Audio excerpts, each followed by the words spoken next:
Hey guys, and welcome to the Lower Chesapeake Bay Fishing Report, the first podcast to bring you the local offshore, nearshore, and inshore fishing report, whether it's good, bad, or ugly. We got a great fishing report lined up for you guys this week, but first let's hear who's making the show possible. It's time we talked about catching some serious savings. Imagine harnessing the power of the sun to cut your energy bills and having a roof that's built to last. Convert Solar and Roofing specializes in top-notch solar installations and durable roofing solutions that stand up to the toughest elements. Their solar panels are designed to maximize efficiency, and their roofs are built with premium materials to ensure long-lasting protection. Whether you're out on the water or at home, their expert team ensures you're covered. As fellow anglers in the Lower Chesapeake Bay, the team at Convert Solar and Roofing cares about both sustainable living and sustainable fishing. So reel in those savings today and visit www.convert-solar.com or call 757-44-SOLAR.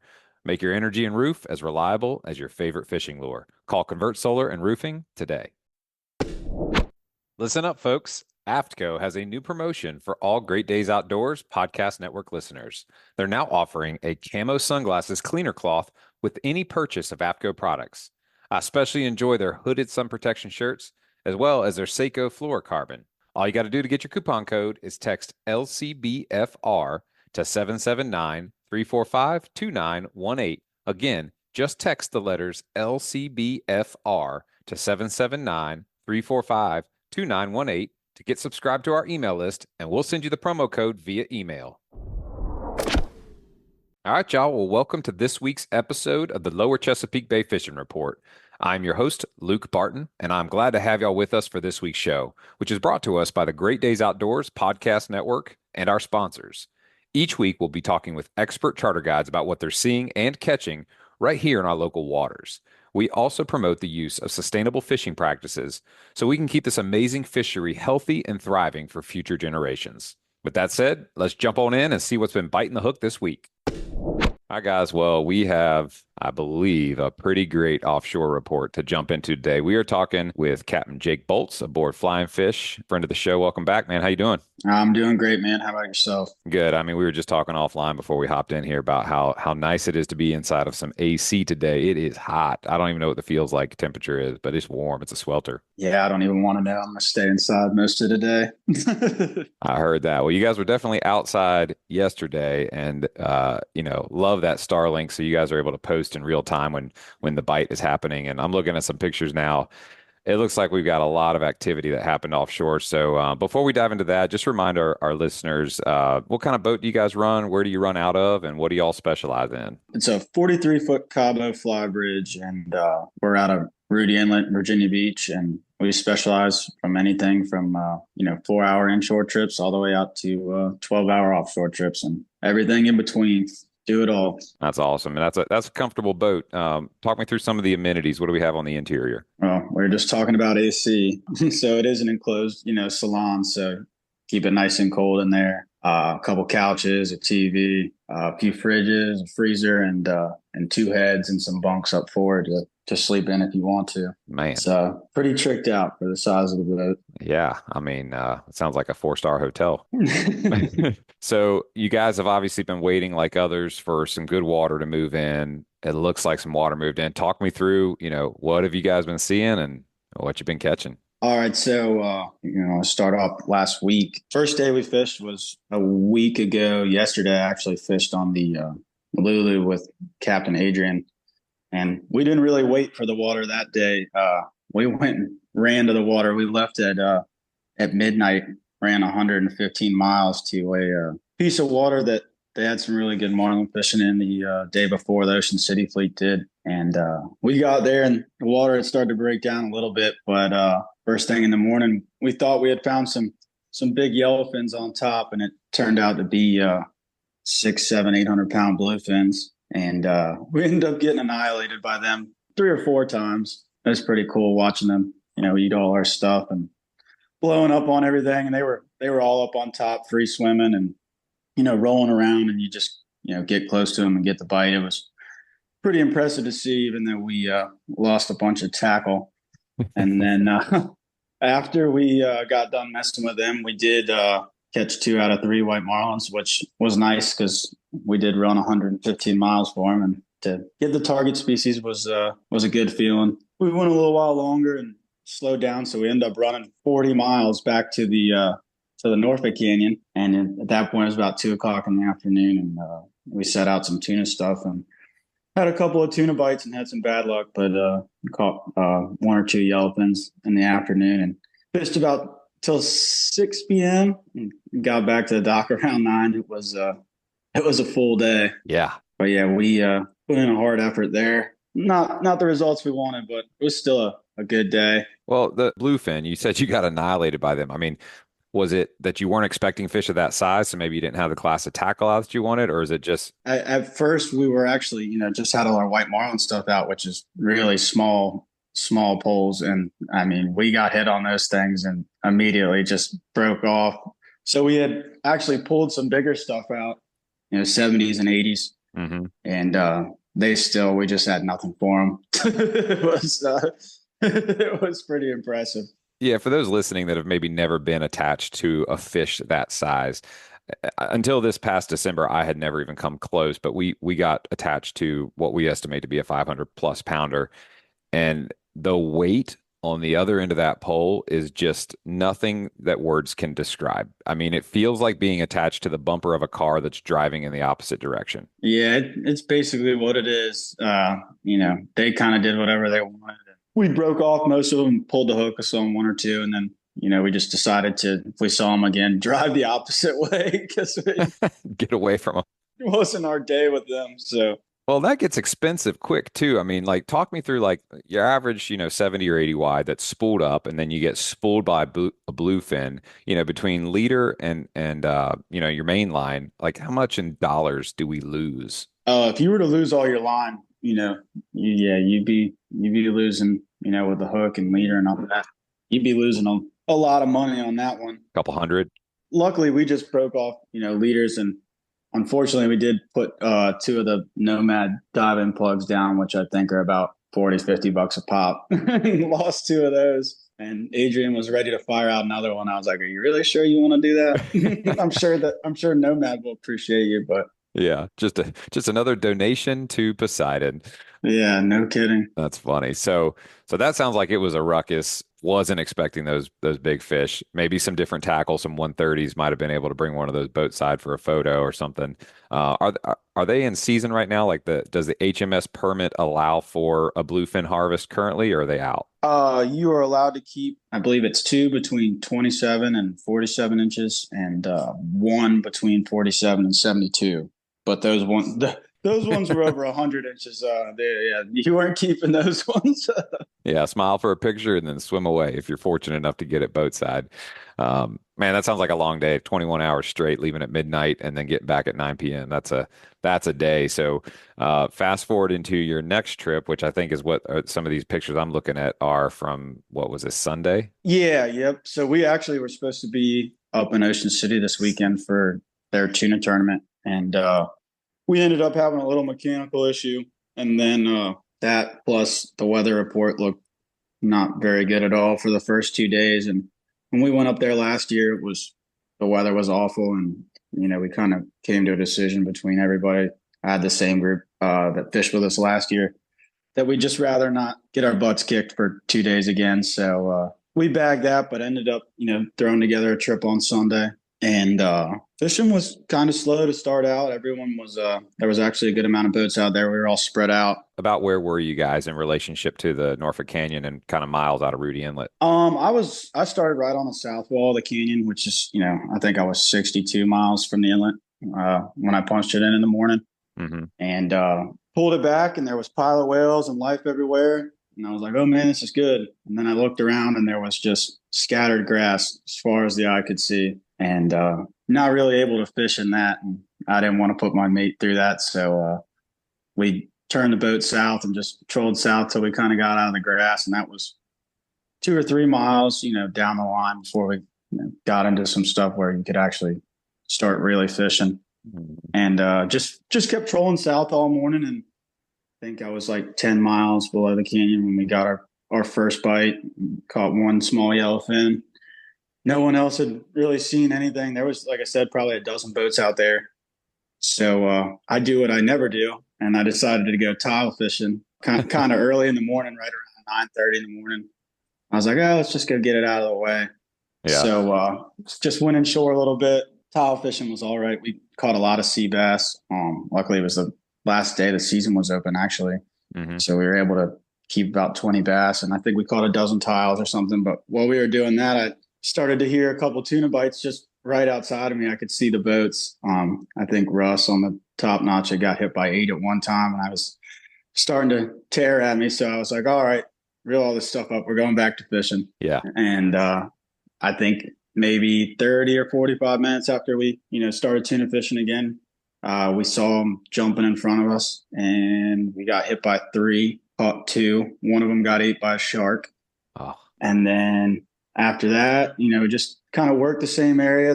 The pilot whales came in to the area we were at, a bunch of different groups of them, and ended up following the whales around for the rest of the afternoon, and had a bite here, a bite there. And I think we ended up catching 5 tunas out of 8 or 9 bites that day. Ended up working out all right.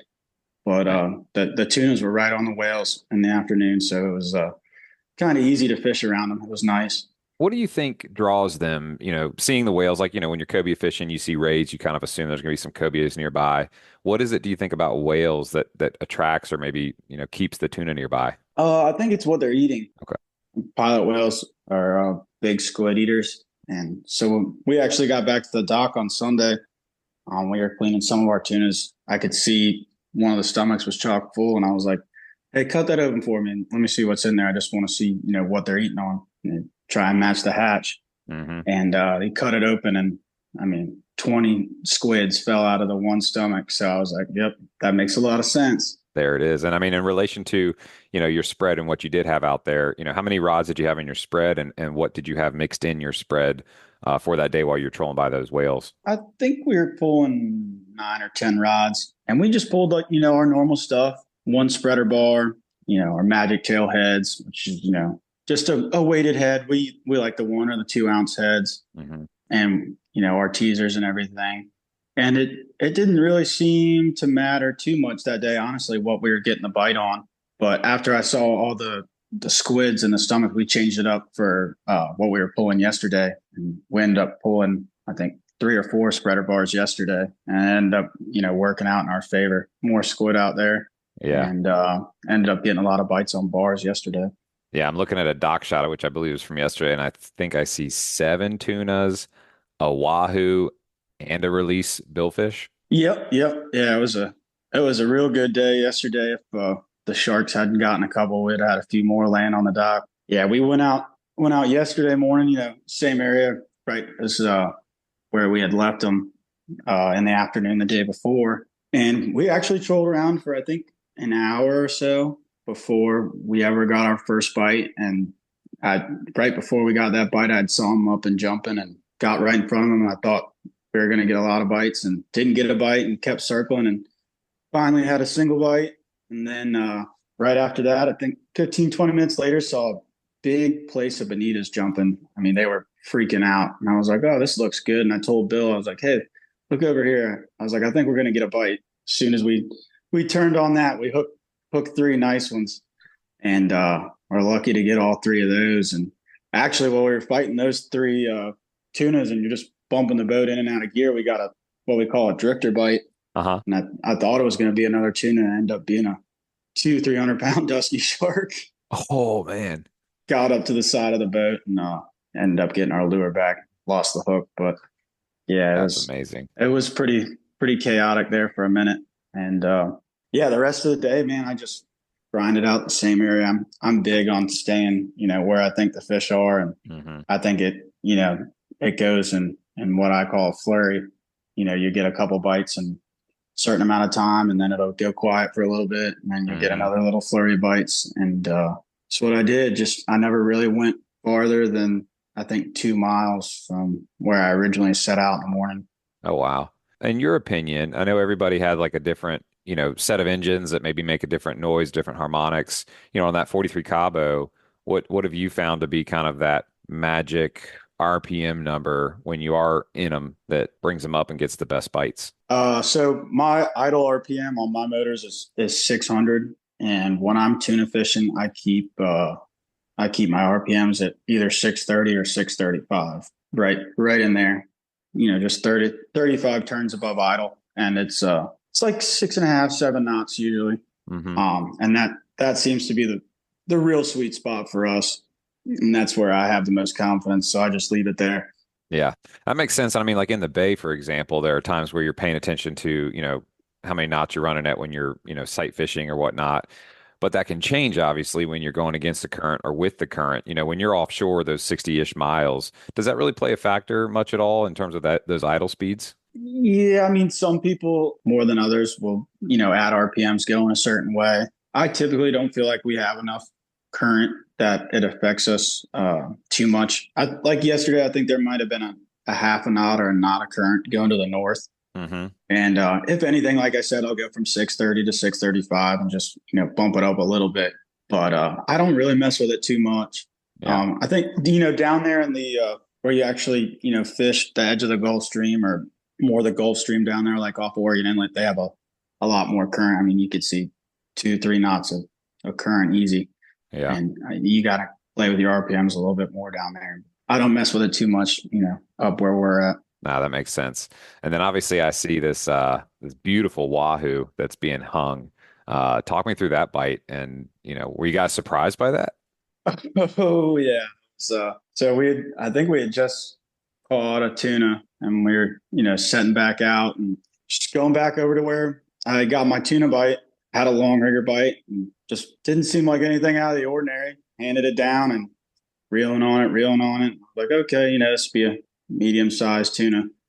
And then as it was coming up there, the water was fairly clean.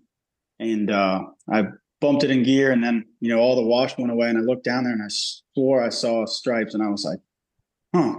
And then, split second later, I realized it, and I was like, oh, Bill, it's a wahoo. It's a big wahoo. And at that point, everyone, I think, tenses up, me and Bill. I mean, we love catching those things. And the anglers actually did a great job, and Bill stuck it in the perfect spot, and it all worked out. It's not very often you get to catch one of those without wire on your rig, so Yeah, they got some teeth. felt very fortunate. Yeah, that was a big surprise. Yeah, and remind me, what bait did that wahoo hit? That was a blue and black Islander Sea Star, and that was a long shotgun. So it was. I wasn't pulling it too far back there.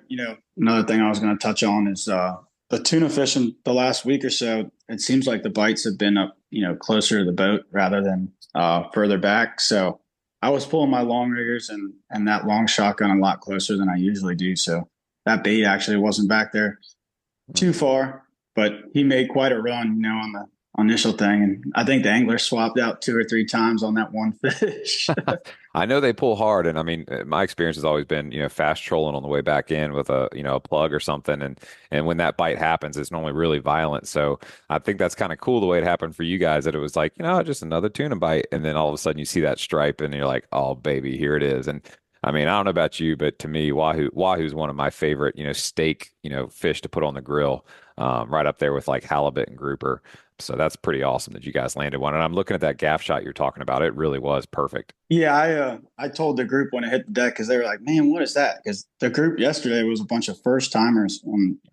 I told them they were completely, ruined after that day. But when that thing hit the deck, they were like, "Man, what is that?" I was like, "That's the best tasting fish in the ocean right there." Yes. And I think it's the best, eating for sushi or sashimi or anything like that. I mean, it's incredible. Yeah, when you get some of those kind of top loin cuts and you get it bled properly and chilled properly, and you slice it real thin. I mean, I've had it, and it is very, very good. Super clean. It's got a nice little buttery flavor to it. There's something special about some wahoo sashimi. Yeah, and we definitely thought it was a tuna. So when we're out there on the radio, we're all working together. You call out your bites. That way, if you get a bite, someone come in there, get close to you, and try to get another bite. So when we got that bite, I got on the radio and called out, another single tuna bite here. And then 5 minutes later, when we got out, I was all fired up. I was like, oh, it's a 60-pound wahoo. Never mind. Was it 60? Because in this picture, it looks quite a bit bigger than that. Oh, it was actually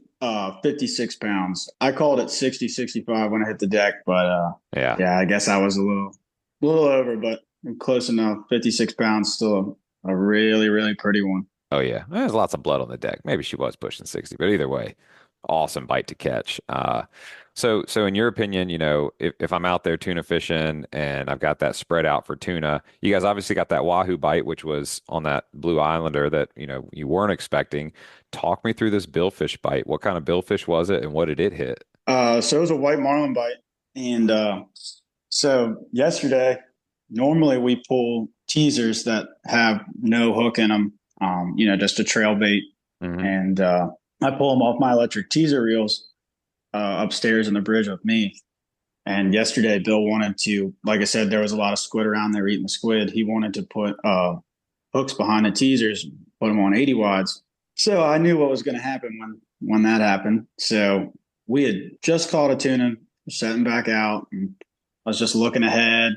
I turned around, and the marlin was right there behind the hook teaser, just with his fin out of the water, coming up to it as fast as he could. And in that moment, I kind of froze. I was like, I went to yell right teaser, and I was just like, right.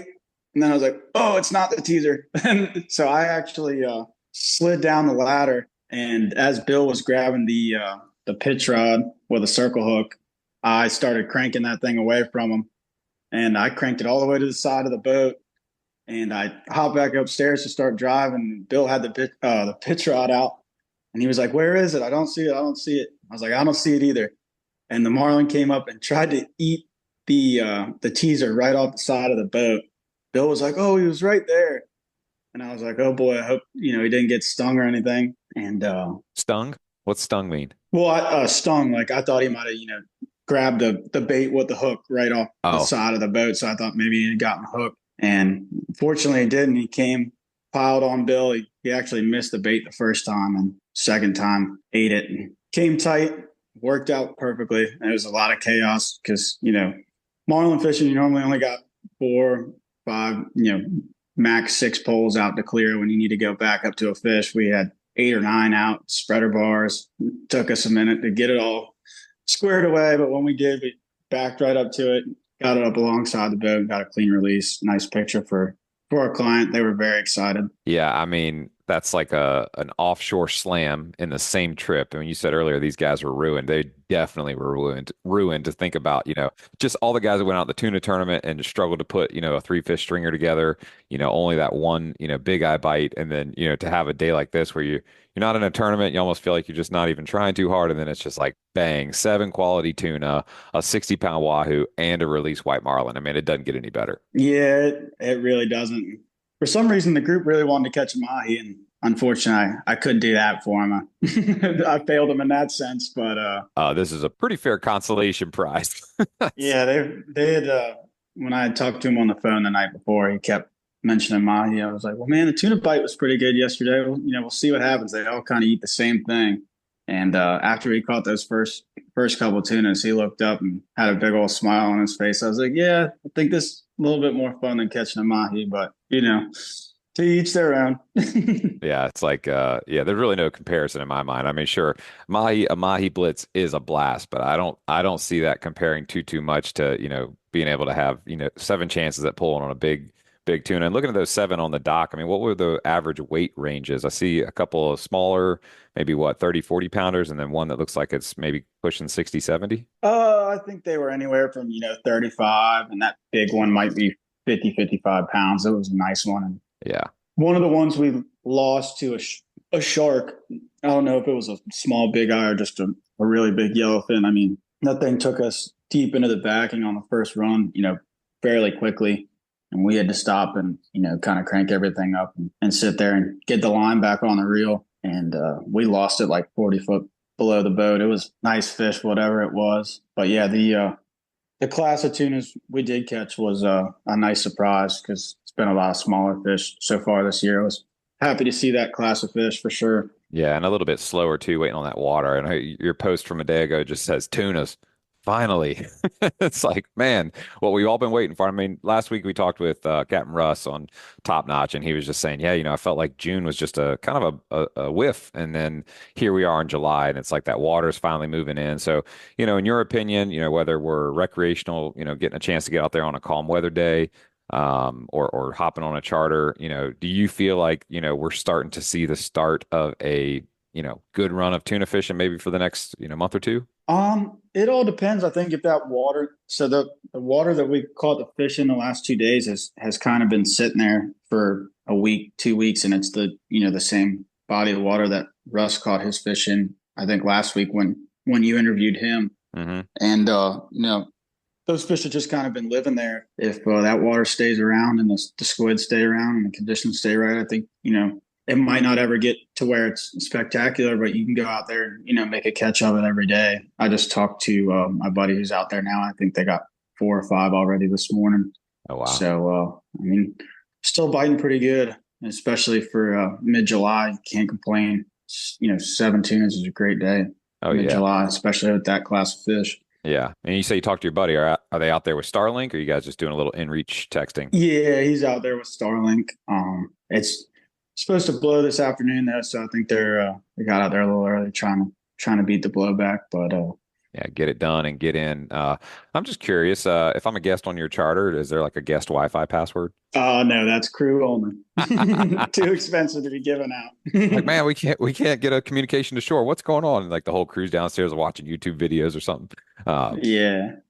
they can't be because they got those 7 tunas, a wahoo, and a marlin to fight. But man, I tell you what, just hearing all this action starting to happen, I know it's got my blood moving and excited at the thought of some catches that are going to come. So folks that are listening that definitely want to get offshore and get a chance at experiencing even a third of what you guys had yesterday would be incredible. What's going to be the best way for them to contact you and Fly and Fish and get booked on a charter for an upcoming date? Yeah. I always tell everyone call me is the best thing to do. My phone number is 757-769-9545.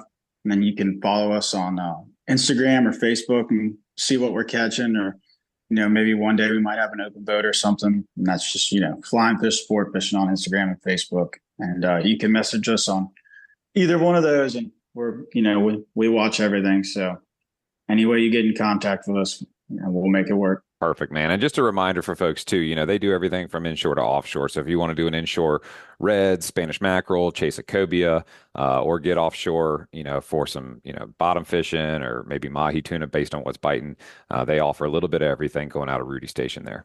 All right, guys. Well, that's going to wrap up that fantastic offshore report. Jake, thanks so much for sharing with us this week. You guys stick around. We're going to take a quick break and hear who's making the show possible. Hilton's Offshore Charts. The days of heading out and blindly looking for good fishing areas are pretty much over. Don't waste time and money on fuel searching for fish. You need the most recent, highest resolution images to not only know where to go, but where not to go. The knowledge provided by today's technology is critical when planning an offshore fishing trip. So make the choice that professional captains all over the East Coast make and choose Hilton's Real-Time Navigator. The easy-to-use interface and excellent customer service will have you on the fish every time you go. Check them out at hiltonsoffshore.com. That's hiltonsoffshore.com. All right, guys. Well, I want to welcome a good friend and a new contributor to the show, Travis Kemp, Captain Kemp with Foolproof Fishing. How we doing, Travis? Welcome to the show. Pretty good, man. A little tired. Long, hot day out there. What was the heat index today? I don't know. John told me it was supposed to be 97, feel like 107 or something. Whew. What was the water temperatures like out there as well? I saw 85 today. I had 85 in the bay, 74 at the 567. And you're talking about the 567, which would be the ocean side of the Baltimore Channel, down to the mouth. Got it. 10-degree difference. That's wild. Well, for folks that are not familiar with you, if you could tell us a little bit about Foolproof Fishing, what type of boat you guys run, and a little bit about some of your specialties. It's a 25-foot Carolina Yachts, Southern Cross. I bought it from Mr. Kenny Louderback at Fish Freaks Guide Service back 2.5 years ago. Mm-hmm. We catch a lot of cobia, red drum, sheep's head, spadefish, Spanish mackerel, you name it. Anything that you can catch in the bay, we try to catch it. most people that come with me generally want to try to catch cobia and drum. Been doing more of the sheep's head lately. We caught a nice one today, 24 incher. Ooh.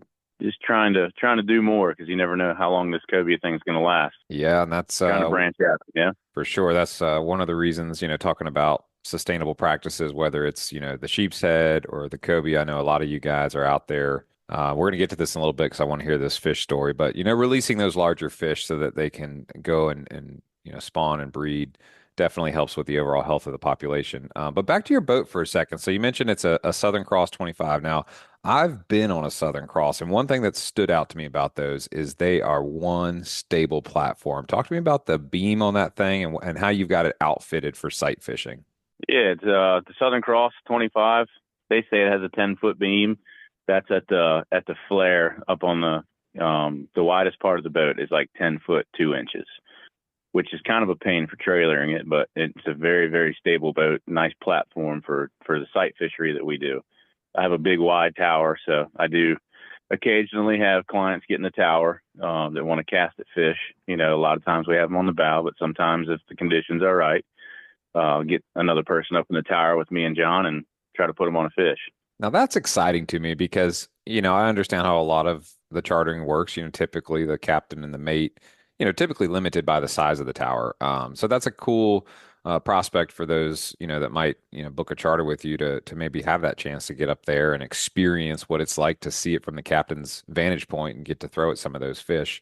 So you mentioned, cobia and reds. Talk to us a little bit about what you guys have been seeing and catching this past couple of days here in the Chesapeake Bay. Well, as you know, I talked to you about it yesterday. Yesterday we caught a 61.5 incher that was, blimped up, full of hydrated eggs over there on the north side of the bay, I'll say. And she was probably, I don't want to be that guy that says, the fish was 80 pounds or whatever, but I will say conservatively it was over 75. I've caught a 77 on the scales at 77, and I believe this one was larger, but I'll leave it to everybody else to guess how much it weighed. Well, Captain Travis, I mean, I've seen my fair share of cobias, and I don't know that I've ever seen a cobia with that kind of a girth on it. And, like you said, we never want to say numbers until we've actually hung it on a scale, but I'll just say that is the largest cobia that I have seen all year. Yeah, it was a real one. Yeah, I would have loved to see a tape measure around that fish's girth. I mean, yeah, I wish I would have done it. We didn't take the time to do it because we wanted to hurry up and get her back in the water. Took a couple quick pictures and got it on the fish grips revived it a little bit, and she kicked off pretty good. But I should have got the girth just out of curiosity. I'd like to seen what it came up to on the. They got a little formula for it.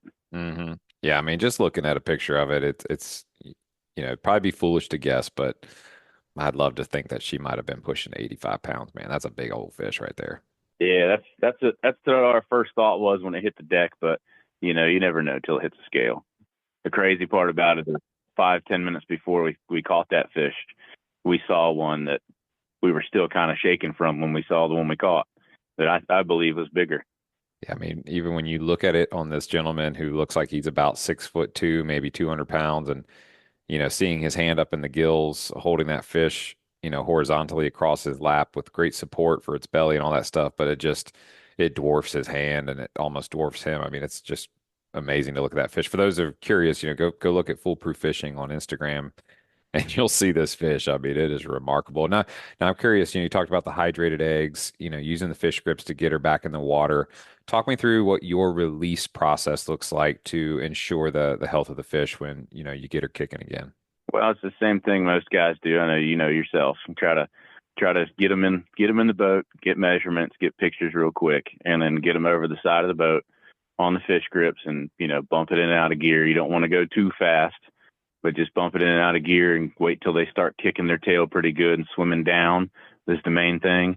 And they got their mouth up, gulping for air. That's not what you want. You want them to start swimming down, and then get them off the grips and send them on their way. That's a good tip, and I am curious because I thought it might have been myth when we were talking to Captain Jack Limroth on King Tide Charters about releasing some of these fish and how if they're struggling to revive, sometimes rubbing their heads wakes them up, so to speak. And I kind of chuckled to myself, I'll be honest. I was like, the thought of, petting a cobia sounded silly. I've seen him do it. I was gonna say I called him recently. I said, "Hey, we were releasing a fish that really didn't seem to want to wake back up."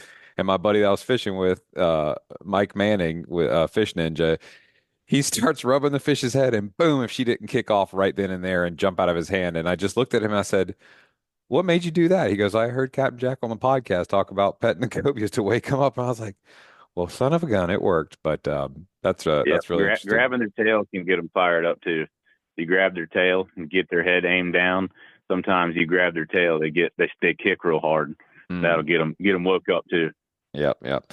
So for a fish this size, obviously it's not going to be hard to see because it's gigantic, but compared to maybe casting at some of these mid 40-inch fish, and casting at a fish this size and then fighting and netting a fish this size, do you do anything different? Like how do you manage that sort of, size when it comes to fighting and netting a fish like that? We don't treat it too much different than any other fish. The biggest thing is just trying to take your time with getting it in the net. You don't want to rush it with a fish that size. A lot can go wrong at the net, but thankfully I got my man John who's pretty good with it. He hasn't lost a big nice fish on the net in the 2 years we've been fishing together. I'll probably jinx him now, but he's a man. Yeah, I'm knocking on my wooden desk over here for John. Yeah. Well, man, that's an incredible accomplishment. I've been following you on social media for, the couple years now, and you guys just always do seem to find a really nice quality class of fish and, put a nice, catch together and, that boat and that what's that stuff called on the bottom of your boat that is padding? It's aqua traction, which surprisingly is still in good shape for being almost 5 years old now. Kenny actually had it put on there when he owned the boat. It does come up a little bit, and I have to spray a little bit of foam glue on it every now and again, but it's held up really well. Yeah, I know. Like Captain Austin Hain has it on his Pathfinder, and it makes for good grip when you're fighting a fish. And then if you have to bend down and do something or go to your knees for any reason, you're much more comfortable than hitting the deck of a boat with non-skid. That is for sure. And if it's wet, it's better for the fish too. Oh, interesting. I didn't think about that. Yeah. Yeah, you get it wet, and it doesn't. I feel like it doesn't take their slime off as much when it's wet versus any other thing. Yep. So cobias, reds, some sheeps. What are some other things that you guys have been targeting and seeing here in the Chesapeake Bay? Well, I wish I could say we've been doing a ton more, but it's kind of been the clients I've had have been wanting to catch drum, cobia, and sheep's head, but we have seen some spade fish that we could have caught, some nice sized spade balls with some big ones, but I can't ever get anybody that's too interested in doing that. And then the flounder fishing has been picking up, especially close to our inlet there around the jetty. There's been a couple of guys been putting it together, nice catch just about every day they go, which might be something I do on one of these rainy, cloudy days as a backup plan. I mean, I don't think I've ever met somebody upset with a cooler full of flounders mixed in, because that is one of the best eaten fish, especially for some fried fish tacos. Nothing wrong with that. And I'm looking through some of your pictures here, and I noticed you've got a really large trolling motor across the front of your boat. What are you typically using that for? The trolling motor we use for spot locking on the bridge and different wrecks and pieces of structure to try and catch sheep's heads, which we actually have been catching quite a few tog too. I didn't mention that, but we've caught tog up to 22 inches this year while trying to catch sheep's heads. And I'm assuming that's on some of these, artificial reefs, a little bit further up the bay, closer towards Hampton, or maybe right on the bridge. Tog versus a sheep's head in terms of your bait setup. I mean, is it a bycatch while targeting sheep's head, or are you specifically doing something to target? Okay. It's a bycatch when targeting sheep's head, but it's a welcome bycatch, And I'm curious, what's the limits and the size on togs? I think sheep's we've talked about recently, but talk me through togs. What are the size limits on those? 16 inches. It just reopened, I believe, July 1st. They got to be 16 inches. Mm-hmm. Usually we don't catch enough to worry about how many we catch because it's a bycatch. But we've caught. I think we had one day we caught 7, but only 2 of them were keepers. We're lucky to get one or two keeper tog when we go targeting sheep's head. Okay, got it. And I know every captain has their favorites or their go-tos, but I feel like every time we talk to somebody, we can learn something a little unique or different based on their individual take. Talk me through, cobia.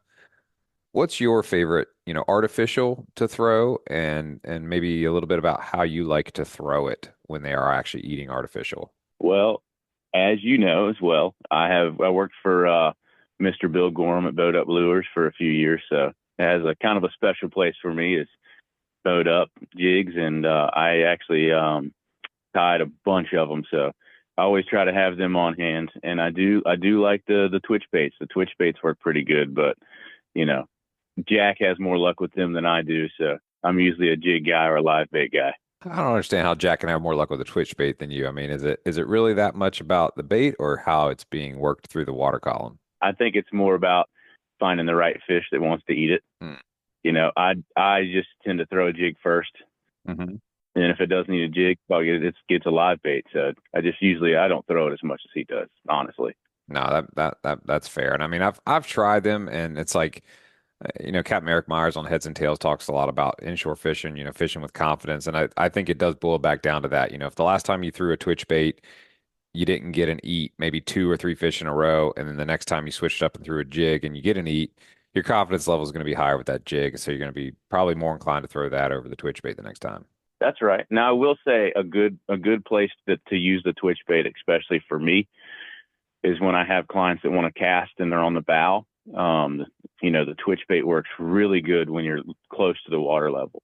The action of it is 10 times better than when you're in the tower, in my opinion. And why is that? I'm picturing, a cast coming from the tower with a twitch bait versus a cast coming off the bow. What's going to be the difference? The angle of your line pulling the bait through the water, it stays down in the water better. And as a cobia likes a bait that goes down in front of it. It's something that goes up and down like a jig, or a live bait that swims down.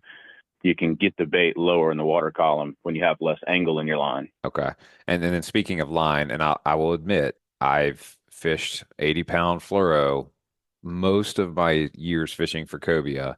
And after some recent, reports and just kind of hearing and getting comfortable with the idea of it, I did back down to 60-pound fluoro. I'm curious, what do you like for your leader material? 60-pound fluoro. I actually, it's a toss up for me between the high seas fluoro and the Daiwa J fluoro, but I've always used 60. Mm-hmm. 50-pound braid, 40-pound braid. I've got 40 on my live bait rods, just because a lot of times we're throwing real light baits and you get a better cast with it with 40 and 60-pound fluoro. And all the jig rods are with 50. And every now and then during a certain time of the year when the fish get on the bridge, I got a reel spooled up with 65 and some 80 for when you need to snatch them off the pilings.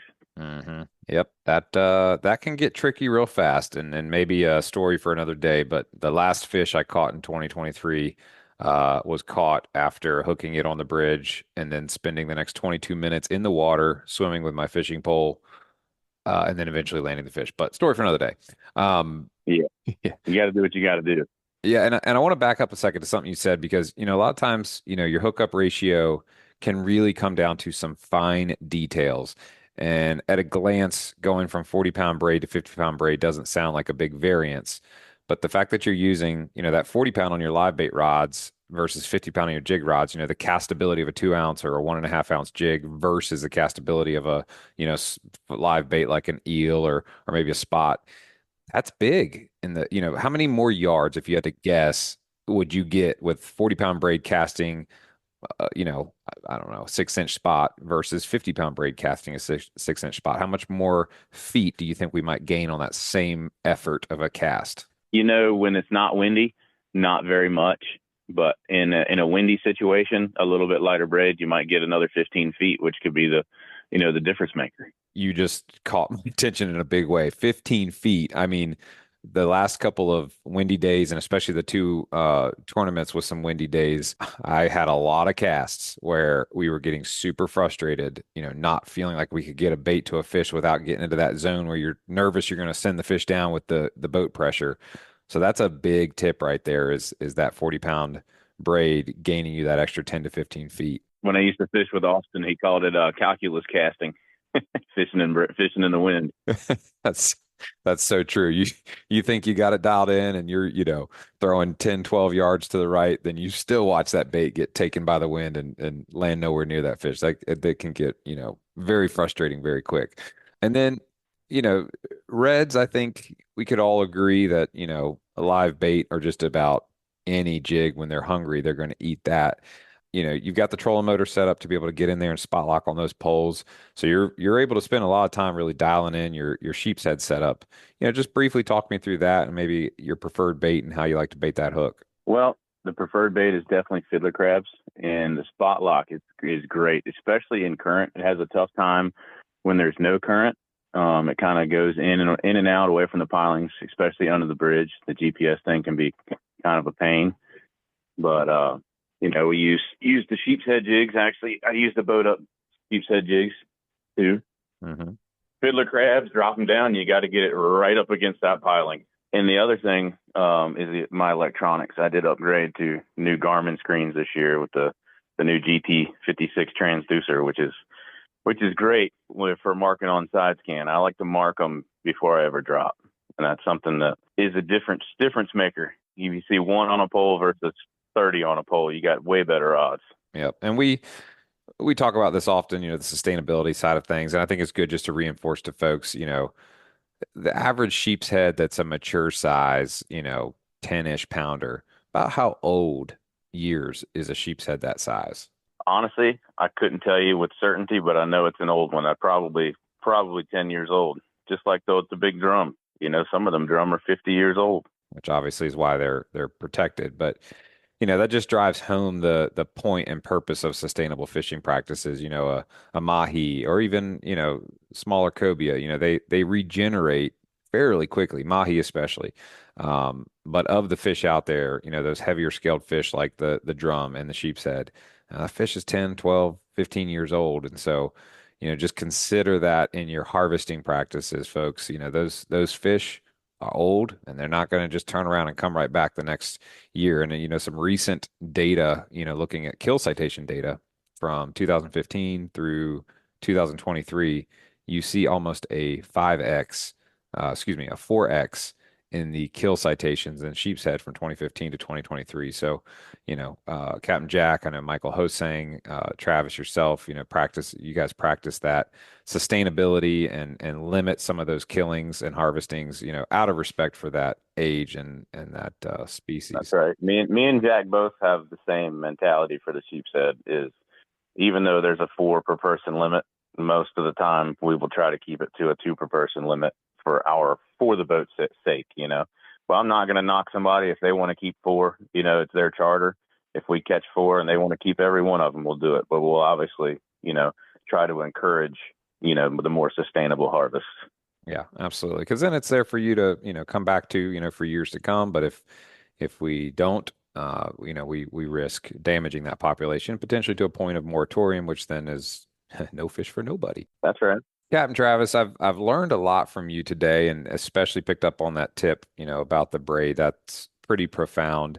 For folks that are listening that have, caught, that they might get a chance to hop up in the tower and get the eye of the captain, or be able to safely and securely on that 10-foot wide beam, fish and enjoy a couple of those species you mentioned.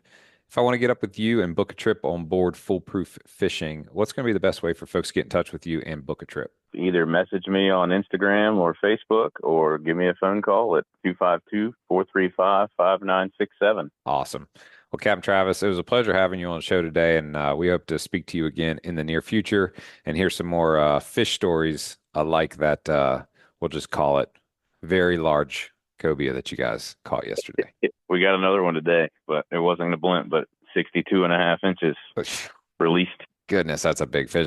I know whenever I see your story pop up and I see an XL that it's a big fish. And then the other week I saw XXL. And then when you posted that one yesterday, it just said XXXL. And I was like, Lord. And when I saw that picture, it justified the triple X in front of the L. Yeah, that one scared us. That one scared us when it hit the deck in the back. It did not look real as wide as it was. I definitely have caught, longer cobia, but that thing was big. Yeah, you probably had a little bit of a port lean while she was aboard, I'm sure. That's right. Well, folks, that's going to wrap up a really cool conversation with Captain Travis Kemp aboard Foolproof Fishing. Y'all, let's take a quick break and hear from this week's sponsor. Stick around. Killer Dock. Most fishermen clean their fish on something like a unsightly old wooden table or the top of a cooler, somewhere that is not comfortable, not sanitary, and not attractive. Killer Dock makes the greatest fish cleaning station known to mankind. They are built from marine grade aluminum and are corrosion resistant clear coated to protect it from the harsh salt environment. Killer Dock makes tables and canopies at several different sizes. So whatever you need on your dock, deck, or patio, they have a fish cleaning station for you. Check out killerdock.com to see more. All right, guys, for this week's final report, I'm excited to talk to our next contributor and captain for a couple of reasons. He just took second place in the King of Ling tournament that we had this past weekend. And he also just worked with some folks, and I'll let him talk about a little bit to create this YouTube video that really has gone viral quickly. So I want to welcome Captain Andy Kim with Sashimi Sport Fishing to the show. Welcome. How are What's you? going on, man? You're a little sunburn there, I see. Oh yeah. Every single day in the sun, just the sun beating down on you. God. I literally look like my girlfriend's family literally call me a bay panda. A bay panda. Yeah, because the freaking sunglass tan. And of course, I mean, obviously they don't know, but I'm Asian. It's But great, man. Well, tell us a little bit about your experience fishing in this pop-up, Cobia King of Ling this past weekend. You guys finished second place. How'd y'all pull that off? man, so obviously I've been chartering all week before, and I was kind of like marking where I've seen like bigger fish. And as soon as, I mean, line's in at 8, so we just rushed to where we wanted to be. And probably right around like 10 o'clock, we didn't see a lot of fish. I would say like we saw like 6 fish. It was slow. Yeah, but like we made it count. Like the first fish that we caught was like 48 inches. And then the second fish we got was the 56 incher that we weighed in. And I think we caught like one more fish after that. But other than that, I mean, that was it for the whole day. So your 56-inch fish ended up being how big? How many pounds? I think it was only 40, it was 45 and a half pounds. It was 45.5. Isn't that wild how sometimes you can put a fish on the scale and you got a 56-inch fish and you're all excited. I mean, for example, in the ODU tournament the day before, we weighed a 55.75-inch fish and we had a lot of expectation it was going to be big. And it was only 52 and a half pounds, so it's a lot of times you might think like the longer fish is going to weigh more, but a lot of times it just doesn't. It's pretty rare when it goes the other way. But what did you guys win? $4,000, I think. Yeah, $4,000, man. That's not a bad day. Not a bad chunk of change. Not at all. Congratulations to you guys. And we appreciated y'all participating in that. That was a co-op pop-up tournament hosted by us, the Lower Chesapeake Bay Fishing Report, and Brady and Connie over there at Long Bay Point Bait and Tackle. But a couple of weeks ago, or maybe several weeks ago, you had some guys come into town and fish with you. Talk to us a little bit about that and what y'all did. Oh yeah. You talking about the Land Shark crew guys? Mm-hmm.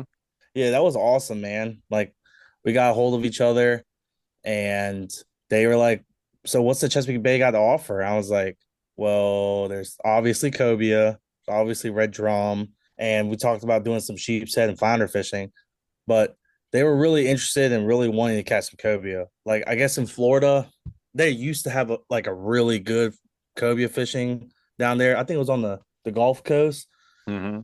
but they just kind of depleted the population over there. I think you're allowed to kill like 6 a day over there for True. like, I don't know. They were talking about for a long time. And man, if you could kill 6 a day and everybody knows about it and they go out there and just whack them, oh my gosh, I could only imagine like how many fish like get killed a day. That population probably went downhill real quick. But yeah, they don't hardly ever see cobias there anymore. Like the ones that they do see is like on structure, like oil rigs or Mm-hmm. old wrecks and stuff like that. They'll be sitting on top, but their fish over there are a lot, I shouldn't say dumber, but less pressured. Yeah. Because like the fish here, you could throw everything at them and they Yep. won't eat. But Yep. the fish in Florida, they're like, Oh yeah, you could throw anything at them and they'll eat it. So Yeah. like, but we ended up fishing. It was fun though. Like they're so used to like clear water, Hmm. so it's hard for them to see them, and we kind of had to guide them through all that and the casting because they're not used to like, I mean, sight casting cobia like wherever we go. Like they're used to pulling up to a wreck and have one just float up top, and they just like have anything ready like a pilchard or whatever, and they'll just swallow it. But I told them these fish you gotta let them eat a bait and you're going to see a lot of fish deny bait. And they're like, what are you talking about? And yeah, they Yeah. found out really quick. That's a hard concept. Yes, there are fish in the Chesapeake Bay that I guess just aren't hungry. But I know what you're talking about, man. I remember fishing with Captain Matt Maldwin on the Click Through, which is the Fathom Offshore team fishing boat, and they were coming back down from being up in Maryland, and they were here, I think in 2021 or 22, and we went out fishing the Chesapeake Bay with them, and they're like, "Yeah, we normally use these van stalls with 30-pound mono all the way to the hook." And I was like, "What?" And they're talking about catching these 120, 130-pound cobias out by the oil rigs down there in Florida. I'm like, "Man, that's wild." They're like, "Yeah, you won't see a lot, but when you do see one, they can sometimes be real big." And so it was kind of breaking their brains to see us throwing, 40, 50-pound braid with 60-pound, leader. And they're like, what? That's why they won't eat. I'm like, it's not, that's not why they won't eat. They're just not hungry or they're Yeah, just too seriously. pressured. Trying to explain to them, like they were asking me, so why wouldn't they eat a bait? I'm just like, because they come to the bay to breed, so they got probably more important things on their mind other than just eating. They got to mate, they got to Hmm. find another cobia to mate with. Hmm. And it's just weird. Like one days they'll eat anything, and then another day you could throw at a fish 30 times and it will just deny your bait every single time. Yep. Yeah. You pull up on two fish that are just kind of swirling on each other. You just might as well not even throw at them because they're not interested. They have something much more exciting going on. So remind me the name of the folks that recorded with you. Land Shark Outdoors.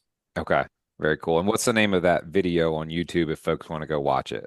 I think it's the newest video on their page, but I believe it's the best cobia fishing. Hold on, let me look it up real quick. Giant cobia in America's best fishing spot. Catch, clean, and cook. Yes, and I will encourage folks to watch till the end, especially if you're here in the lower Chesapeake Bay, for two reasons. It's an awesome video and it's tons of fast-hitting action. But at the end, the host, I guess they're cooking over at your place. Yeah, They do the most incredible curried rice with this like kind of sweet blackened type cobia. chili sauce over top of the Oh grilled black yeah. oh my gosh. And I saw you and Jordan looking at each other like, yeah, we don't normally like cobia that much, but holy cow, this is good. Seriously, it was that good. Like Victor really chefed it up. Like I was impressed. Like Yeah. I couldn't honestly. I'd pick a lot of fish over a cobia. Mhm. I know people shake their head at me all the time when I say that, but man, I don't think cobias are all that. And when I ate Victor's that what he cooked, that coconut curry rice with the Thai chili cobia, man, it made me fall in love with eating cobia again. I was like, Yeah. hold up, I need to either start stepping my chef skills up or something. Like Yeah. something's not working. Yeah, it was pretty spectacular looking. So I want to jump into some fishing that you guys have been doing. But before we do that, for those listening, tell us a little bit about the sashimi sport fishing boat. What is it like? And a little bit about what you guys specialize in. Okay, so it's a 25 Seahawk commercial. So it has a 10-foot beam, full tower controls. Just put brand new sea deck down on it, new upholstery. And the reason why I chose the Seahawk 25 when I was boat shopping, because the wider beam and that modified V in the back creates a very stable boat. Like I know a lot of guys who have these big giant tower boats with a deep V hull and they get thrown around a lot where I'm pretty stable throughout the day. I mean, obviously I'm not going to go out there in 4 or 5 footers unless I really have to, Yeah. but she's a stable and good riding boat. I mean, she's powered by a Yamaha 300 2018, and most of our fishing is, of course, cobia, red drum. I feel like that's everybody in the lower Chesapeake Bay. Like Yeah. that's everybody's summer grind. Well, if it's not Spanish mackerel trolling, it's cobia fishing and red drum fishing. But once cobia fishing kind of goes out, I've when I first started chartering, it was all I did was wreck fish. That Mhm. was like my favorite thing to do, like tog, sea bass, flounder, or even deep dropping back then when I had a bigger boat. Hmm. But yeah, most of the time, like 9 out of 10 times, if you call me in the summertime, we're going cobia fishing or we're going to go red drum fishing. But it's not a bad gig. I mean, shoot, I don't think anywhere else in the world you can go to and like target cobia, which now I have verification. When Victor came up here from Florida, they're like, yeah, there's nowhere else in the world that you can do this. Yeah.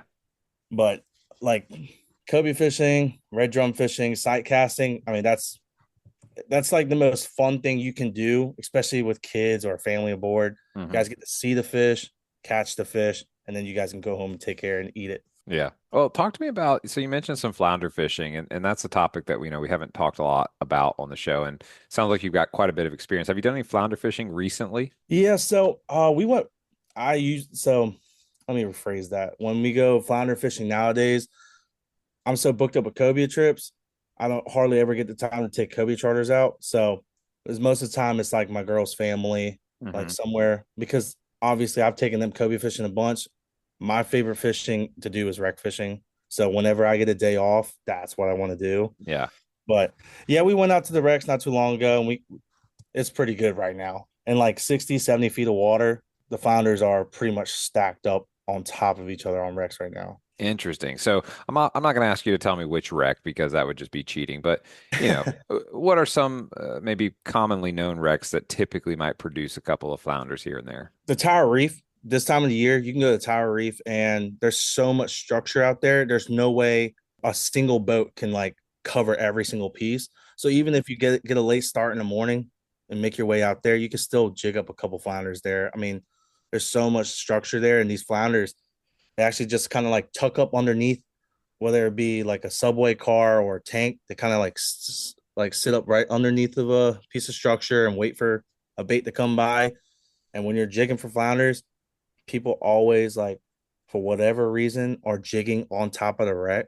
And I just don't get that. Like you lose so many bucktails doing that. Like Ah, you can just drift on the sides of them, like, and you'll get the flounders. Like you don't have to be sitting on top of a wreck like you're sea bass fishing. that makes sense. So talk me through like your preferred setup, rod, reel, line type, and lure. You mentioned jigs, but let's start with the reel and the line type for flounder fishing in particular. So most of my flounder setups for my charters is it's going to be like a spin fisher combo, or it's going to be maybe a Stratic 3000 on a 7 foot medium heavy rod where it's has enough backbone to move a 2 or 3 ounce bucktail off the bottom, but not too heavy to where you can't feel a bite. And I'm Mhm. fishing about 20 to 30 pound braid and like a 20 to 30 pound leader.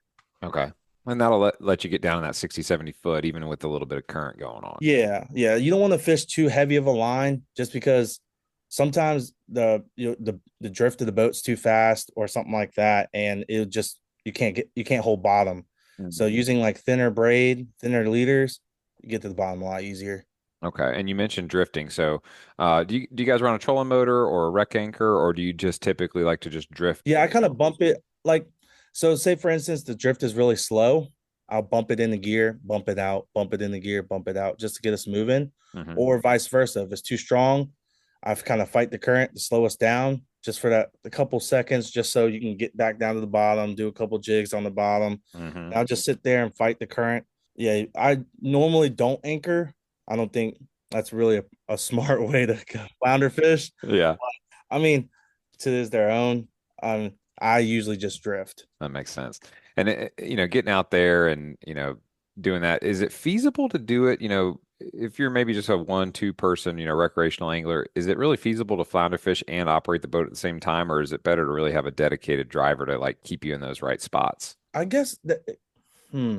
So with my boat having a pilot house, I think it'd be harder to drive and fish. But if you're in a center console, yeah, you could definitely have the rod to your right to your side and jig and trying to control the boat at the same time. Just be aware of your surroundings while you're doing it. Yeah. Like I had a couple of people, kind of drift real close to you. Just start trying to play bumper boats with the old sashimi.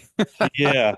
That's not cool. Well, I usually do is well, if a boat has a tower, I usually sit in the tower. I have like two guys on each side jigging, and then I'll throw a bucktail off the bow or something like that, and just Hmm. kind of sit up there. But I mean, not every single boat's going to have a tower. Yeah. So, I mean, I think you can 100% do it with two people. I mean, it just depends on how comfortable you are driving and fishing at the same time. Yeah, no, that makes sense. And then in terms of like your current, whether you're going to hop on the up current or down current side, is there a strategy to either in terms of maybe finding or producing a better bite? So when I first pull up to a wreck, I like to figure out my drift. So I'll pull up right on it and I'll put the boat in neutral. I'll let the boat drift for about 200, 300 yards, find out which way I'm drifting, and put the heading towards that way. And I get above the wreck and I drift down. And I do that on both sides. And every now and then, if they're sitting really tight to the structure, I'll get right up on it Hmm. and not just fish the sides. I'll get right up on it. But like I said, when we do that, man, them bucktails aren't cheap now. They go quick. Yeah. I mean, yeah, let's just put some averages out there, like the average flounder fishing trip around the wreck. Like how many bucktails are we losing? Uh, man. So if I know I'm gonna be, if I book like I don't know 7, 8 flounder trips in like a week span, I'm bringing like 100 bucktails. Goodness, are you serious? They lose that I many? mean, it just depends. Like if you drift right on top of the wreck, and say for instance everybody gets hung up, Hmm. that's 5 bucktails right there. Boom. You're not trying to back up and get it off. You're like, just break it Well, the off. water's so deep, like you can't really do much. Like, even if I did, some of the wrecks we have here in Virginia, they are gnarly. Like they either it's metal ships or it's really structurally hard, like rocky bottom. You're not getting that jig back. And if you do, it's either with a really bent hook or yeah, it's usually not worth doing all that. So, as a captain that does that a lot, what kind of strategies do you deploy to try to avoid, getting tangled up there on the bottom? Like I said, like I like fishing the sides of a wreck. That doesn't mean like 300 or 400 yards off a wreck. I'm making sure my drift pattern is right, and I'm getting between 20 and 50 feet off the side of this wreck. Okay. And I'm having that bucktail just bounce the sand and a little bit of rubble that's off the wreck that's right next to it. I think that's the best way to do it. Like I said, I've seen plenty of guys, they drift right on top of the structure. And a lot of times you won't get hung up, but when you do, $10 bill right out the door. Goodbye. Yeah, that was an expensive flounder fillet on top of the fuel and everything else. So your bucktails, you say you like to use like a 2 or 3 ounce Yeah. bucktail. What hook size? Are we talking, Um, 340 or more like 670? 3 to 4. Yeah, I would say 3 to 4. On the 4 ounce ones I use, yeah, 5 and 6. I like to use those, but when I do those, it's usually with a big cut bait strip, Hmm. something with like more meat on it. I'm not really using gulp that often just because it's just super expensive. And it smells terrible. Let's just face Oh it. You get yeah. that stuff on your finger and you go to scratch your nose or something, you're like, oh my gosh, gulp juice. Yeah, certainly a piece of cut bait or something like that. And then do you like to do anything in terms of like stacking a bait, a little bit higher up off that jig that's on the bottom? Yeah, like I know Long Bay Point just got them. These like little Spro teaser hooks right above the bucktail. Hmm. It's like I usually tie a dropper loop knot, Hmm. and I'm gonna use like a little teaser hook, which it doesn't have barely any weight to it because your main weight is your bucktail, Right. but it's a little teaser up top. A lot of times you'll get the flounders to eat that over your bucktails just because it's a smaller presentation. You Hmm. have more variety of fish that are able to eat that rather than Yeah. your 4 ounce bucktail with an 8 inch strip. Right. And I know, it's funny to think about it. Every other fish in the ocean, their eyes are on the sides of their head, whereas the Yeah. flounder, both of their eyes are on the top of their body looking up. So I guess it does make sense that like, yeah, if you bounce something by them that they like sense or feel, they're going to probably attack it. But that little teaser is going to be up more, I guess, in their purview in a In their sense. range, yeah, for sure. Would you say that flounders are visual hunters? Yeah, 100%.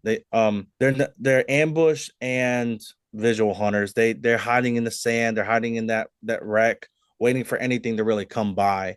So a lot of times that first initial bite that you get from a flounder, where a lot of guys mess up is they set that hook right then and there. And a lot of times the flounders that your gulp's gonna be either cut in half, your strip's just gonna be messed up.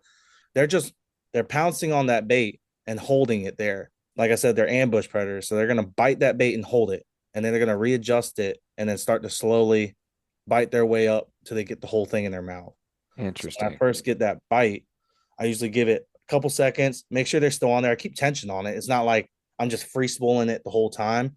Mhm. Kind of keep tension on it. You'll feel almost like thumps, and you just keep on feeding it till you feel comfortable. Or I like to do, I lift the rod up and I feel that weight like he's there, and then I'll set the hook. Ah, okay. So these flounders out on these wrecks, I mean, what kind of size range are we looking at?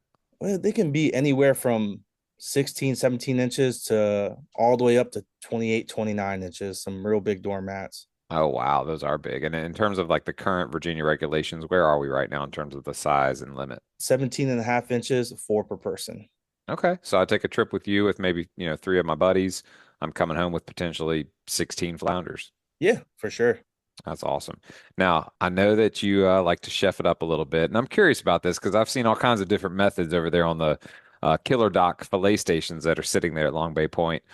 How do you like to fillet a flounder? I'm taking the whole side off at one time. I know a lot of guys, they do that lateral line thing right down the middle. Hmm. I don't know if they've watched too many Alaskan halibut filleting videos, but you can, I mean, if you're good enough, man, you can just knock that side off in one go. I mean, I've never really cut them down the middle like that. I know a lot of guys do. A lot of guys do it because they think it's faster, but I just usually go one side off. I usually take the belly side off first Okay. because that's the thinner side. Yeah. Take the belly side off first, and then I'll do the top side. Well, what I mean by that is I do the white side first, then I do the brown side. Got it. Okay. Yeah, it's funny. I grew up working at Sam Rust Seafood in Hampton, and I worked in the cutting room for almost two full summers, and we would fillet hundreds and hundreds and hundreds of flounders a day. And I learned from these pros, and so I'm curious, how do you actually approach taking that fillet off in one full piece? Talk me through your cuts and how you do that. So I do the first incision right behind the gills. Okay. I go down the belly. It's kind of like a U shape, and then I'm taking the knife and I'm gonna run that knife down. So flounders have four sides to them. They got a backbone right in the middle. I'm taking the knife all the way down to the tail from my first incision, and I'm whacking off one side, and then I'm turning the blade around and I'm whacking off the other. Got It's it. kind of like one swift motion. I'm taking the point of the blade right to the middle, right down the middle of the fish, Right. and then kind of like making a half moon cut off the side on each side. Yeah, and I know it can be hard to visualize when you're just listening to this being, talked through, but effectively you're kind of holding the fish by the head and you're making that angular cut all the way from the top of the shoulder down behind the gill plate and all the way across. And then you're able to take that knife and slide it down that backbone and then work that knife out towards, across the rib cage to the very edge of the fish to get that side off. Yep. Yeah, and I do it on both sides, and that's the easiest way, in my opinion, to do it. Now, if you've never done it before, take it slow. Yes. Yes, that reminds me of talking to Chris Ludsford a couple of weeks ago about, safe boating. He's like, there's three key words: slow, slower, and then slow. And I'm like, you know what? That's wisdom. Um, and to that point about filleting fish in general, take it slow because you've worked so hard to get that bite. There is a size and a bag limit. Preserve that meat, get as much as you can off of it. I posted a video the night cleaning a flounder, and I do it just like you, but the polar opposite. So the way that I learned, we actually take it by the tail and we make a horizontal cut across the tail, which creates an opening to be able to slide that knife in up the backbone from the tail side and then take it right off in a foul swoop. I was never as fast as the ladies that were, cleaning fish next to me. They probably cleaned three flounder to my one, but that was the way I learned from them. And it's, exactly the same as you, same outcome, just Yeah, a different approach. I just think it's a lot easier that way. Man, you get a prettier looking fillet too, and then Yeah. you're able to take it off the skin or cook it skin side on the skin. Kind of moving towards, the cook part. Do you have a favorite flounder recipe that you'd like to share? Oh, yeah. So if I'm doing like quote unquote fancy meal, Uh-huh. I take the whole flounder and I scale the whole thing, Mm-hmm. and I do that cut right down the backbone where instead of me hacking off the sides, I'm just making the incision that runs right down the backbone. I'm just taking a knife from the gill plate all the way to the tail, Uh-huh. opening it up like a book. Okay. I'm stuffing it with crab meat. Ho ho ho. That is the best way to have a whole flounder, seriously. Yeah, crab stuffed flounder. I really don't think it gets any better than that. You've got that perfect blend of a fish that eats other fish and it's going to have a nice richness to it. And then you've got the salty sweet of crab meat that's coming out of the Chesapeake Bay, and that's about as good as it gets. So are we just slapping that in the oven on, a certain Yeah, I temperature? do 375 for about, I'd say about 15 to 18 minutes. I usually take a fork, and if I can poke the piece of flounder and go all the way through it with just absolute ease, I know it's done. Okay. And then once that's done, I usually when the crab meat, I make it like a crab cake where Hmm. I'm mixing it with breadcrumbs and all that stuff like that. And then once it's done cooking, I turn on the broiler and I take that baking sheet to the very top and I get a nice golden brown crust on top, and then I'm pulling it out. And then seasoning wise, I know you don't really do a whole lot when you've got perfect ingredients like crab and flounder, but do you do any seasoning on it at all? My girlfriend, she loves Old Bay, but me, I think you can only get it in Publix, but it's Everglades seasoning. Okay. And I watched Deer Meat for Dinner, and the way he like talked about this seasoning, I was like, man, let me try this. And it's actually really good. Like that's like my favorite seasoning right now. It's like a seasoning salt with extra oregano in it. Ooh. And yeah, it's really good. I love it. I put that on every fish I cook. I have to have it on there. Man, that sounds awesome. Well, Cap Mandy, I've really enjoyed listening to you share about, flounder fishing, your experience in the Kingaling pop-up tournament, and what you guys did with Land Shark, the giant cobia video. It was a lot of fun. So if folks are listening and, want to have you come over and cook crab stuffed flounder for them, no, I'm just kidding. If folks are listening and want to get with you and book a trip on sashimi sport fishing to get out there and catch some cobias, red, sheep's head, flounder, tog, whatever, what's going to be the best way for folks to contact you and book that trip? So on Facebook, it's Sashimi Sport Fishing LLC. You can just shoot me a message.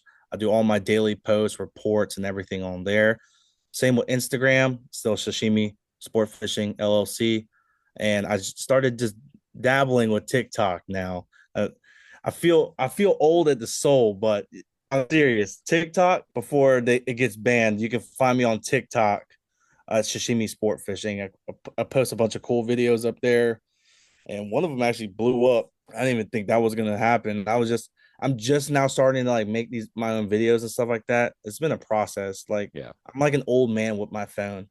Like seriously, I like all these other captains are posting videos on like on Facebook Live and stuff like that on their phone. I never do it. I'm so scared to drop my phone in the water. I hear you, man. That's an expensive mistake if it happens. Seriously. Well, folks, you've got all those links. We'll drop them in the show notes as well. Andy, it was really a joy to talk to you and learn about sashimi and that recipe for that crab stuffed flounder. Guys, that's going to wrap up an awesome report, and y'all stick around for the What Did You Learn? We'll be right back. GreatDaysOutdoors.com. Great Days Outdoors has been the premier destination for hunters and anglers looking for a comprehensive look into the outdoor lifestyle since 1997. Our stories are crafted by dedicated journalists who live, eat, and breathe all things hunting, fishing, conservation, and land ownership. Check them out at GreatDaysOutdoors.com. All right, y'all. Well, welcome to this What Did You Learn segment. It was cool to kind of compare and contrast. Last week, Captain Russ was talking about how June was a little bit, of a disappointment in terms of good water moving in for tuna fishing. And then here we are exactly 1 week later, and we've got Captain Jake Boltz's report of some good water moving in, just about 60 miles offshore. And they're able to get into a really nice class of tunas, get several bites, and even get that bonus white marlin and that beautiful 55 plus pound wahoo, which is great to eat. So congrats to Captain Jake, and really cool to just kind of put two and two together of how this is starting to turn into a great offshore bite. My hope is that we continue to hear some great reports of what's going on offshore as that water continues to move in. I think we're going to hopefully have a couple of good reports ahead this next couple of weeks. Talking to Travis Kemp, it's intriguing to understand that some of these bigger fish are really starting to show back up in the lower Chesapeake Bay. If you go back a couple of years, we were still gaffing, we were still able to harvest 3 fish, per day. And, we really saw that population take a serious hit. Fast forward a couple of years with the 2 fish limit and the netting only, and we're starting to see some of these 60, 70 pound class fish, show back up. Maybe about 6 or 7 months ago, I, did a study looking at citation data from the Virginia Saltwater Tournament and, comparing 2015 through 2023, and you really see a remarkable trend in terms of the number of kill citations for cobias and the percentage of kill citations that are greater than 60, 70 pounds. From 2015 to 2023, it is a dramatic decline, significant. In fact, it's goes from a 30 plus over 70 pounds in 2015 to fewer than five over 70 pounds in 2023. So all of the guys out there, Captain Zach Hoffman, Captain Robbie Bryan, Captain Austin Hain, Captain Travis, Captain Jack, all those that are, consistently releasing those bigger fish over 50 inches, all those little, micro commitments to sustainable fishing practices is really helping with the overall health of the population as we see those larger fish return. So for those of you out there that are recreational fishing, we certainly encourage you to, harvest your fish, but just know that those mid 40-inch fish do definitely eat better than those 50 plus inch fish. And if you let them go, you're going to get that, citation plaque for that release. And then finally talking to Captain Andy, it was really cool to learn about, his style of filleting a flounder, as well as his tips and tricks. There was certainly a lot to be gleaned there. And again, I'm going to drop that link to that YouTube video, as well as a YouTube video for how to fillet flounder the way he described. And, I definitely want to emphasize that cobia is a great eating fish, but for captains who get to eat it all the time, it's almost like working at a pizza joint. You kind of get tired of it. So to hear, both Captain Andy and Jordan Nestor, who was working with him that day, talk about how much they enjoyed the cobia in that recipe. Just goes to show how great that recipe was with the Land Shark Outdoors guys who did that catch, cook, and clean. So, folks, it's really been a exciting week to hear what's going on, offshore, near shore, and inshore. I'm excited and hopeful that we're going to continue to have some great weather, some south winds, some sunshine, so we can get out there and do what we all work so hard to be able to do, which is to get out in the great outdoors, enjoy God's good ocean and fish, and make some memories together, catching them. So, folks, that's going to wrap it up today. I appreciate y'all joining us. If you're enjoying this show and you know a fellow fisherman who may as well, do me a favor and send them a link to the show so that they can tune in each week as well. So that's going to wrap it up this week. Please subscribe, rate, and review wherever you listen to podcasts. And remember, to get your free Aftco Camo Sunglasses Cleaning Cloth, just text the acronym LCBFR to 779-345-2918 to get your promo code and be added to our email list so we can send you the new show each week. You guys keep whacking them and be safe out there.